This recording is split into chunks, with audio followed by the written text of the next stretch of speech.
Ito at bumalik na nga kami dito sa Christmas Tree Farm para sa aming Christmas tree. Ang kaigihan nito, may kapatid si Ryan na mayroong truck kaya hiniram namin. Tapos nagdala si Ryan nitong maliit na chainsaw para pamputol sa puno. Kung napanood nyo ang huli naming video, nilagyan namin ng tag na may pangalan namin ang puno na napili namin. Ito ang unang beses na gagamit kami ng tunay na Christmas tree sa nalalapit na Paskong 2023. Okay. Our little perfect tree!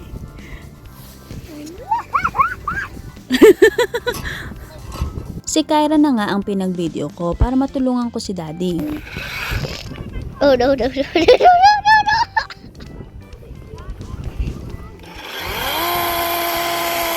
There you go. It's too heavy. Is it heavy? First time naming ma-experience ito. Kaya dapat may video kami na hila-hila namin ng aming Christmas tree.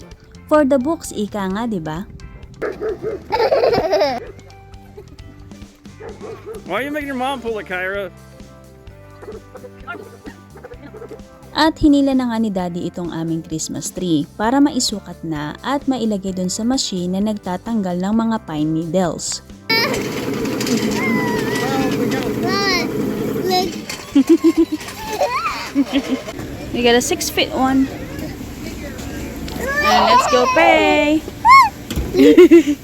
Bali sa 6 feet tall na fair Christmas tree, $78.55 ang binayaran namin. Medyo may kamahalan din pala kapag tunay na Christmas tree. At may kamahalan din ang taste nitong aking anak. Nang matapos na nga kami doon sa Christmas Tree Farm ay bumalik na rin kami sa bahay. Sinuoli ni Ryan ang truck na hiniram niya sa kapatid niya at ako naman ay nag-decorate na ng aming Christmas tree. Ang ginamit kong mga kulay this year ay red, gold, and black. Tapos ang star, si Kyra ang lagi naming pinaglalagay. Kumpara sa artificial tree, may kamahalan ng konti itong tunay na Christmas tree. Pero worth it naman siya kasi naka-experience kami ng bago. At itong tunay na Christmas tree, meron siyang amoy na humahalimuyak sa loob ng bahay. I am very happy naman sa naging resulta ng aking color theme this year. Talaga namang nag-blend in well ang mga black ornaments na inilagay ko. At makikita nyo ang Christmas tree ni Kyra, unicorn!